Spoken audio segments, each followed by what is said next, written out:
Pure Yoga in Bryan, Ohio. And today for Wednesday Wisdom, we're going to continue with our safety series. And I'm going to talk to you about flexing the foot. And what does that really mean? What is the action that we're really referring to? And why is it important? We're also just going to touch briefly upon the knees as well, as the foot action is actually done to insulate the knee. So we're going to talk about a few other things with the knees to make sure that you're practicing as safe as possible. Here we have the ankle and foot in a resting position. To flex the foot, we would draw the toes back and press firmly through the heel. To point the foot, you would extend the toes in the opposite direction, drawing the heel back. You can see here the muscles activate in different ways to perform both of those actions. What we really want to work with in our practice are yogi toes. So we're going to find the extension in the ankle joint that we work with in a pointed foot, but then draw the toes back and spread them wide like we would do in a flexed foot.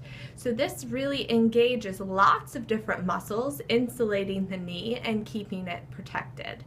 This is a position of the foot that we want to take in poses such as pigeon pose and thread the needle.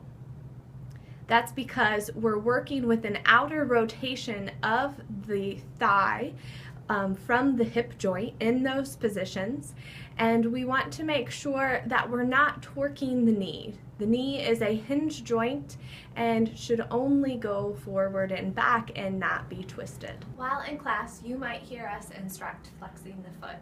So keep in mind that we might actually mean the yogi toes, and that's not what was said, but keep everything really active. Insulate the knee. When we are in non-weight bearing poses and you hear flexing the foot, then that's totally perfectly fine. And often when I instruct flexing the foot and it's a non-weight bearing leg, it's in poses such as half moon or airplane or warrior 3. And the purpose is to keep the entire leg active so it doesn't become a dead weight within those poses. So it's a way to activate all the way through, keep the energy flowing. The final thing I wanted to close with about the knees involves positions like Tadasana and this idea of keeping the joints soft.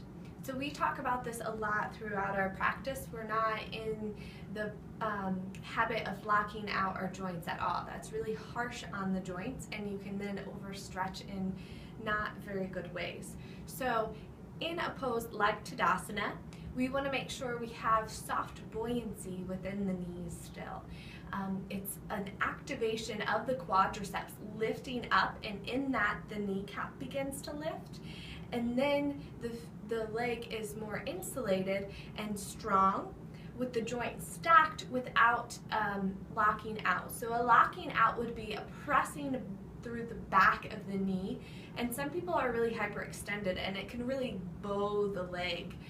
This is something we really want to avoid, especially in weight-bearing postures. So soften the knees a little bit more. Again, maybe even bend and bounce around a little bit to begin with. Settle in. Find that activation then through the quadricep. This also applies in our forward fold. Notice in both of those positions, where is the weight in the foot?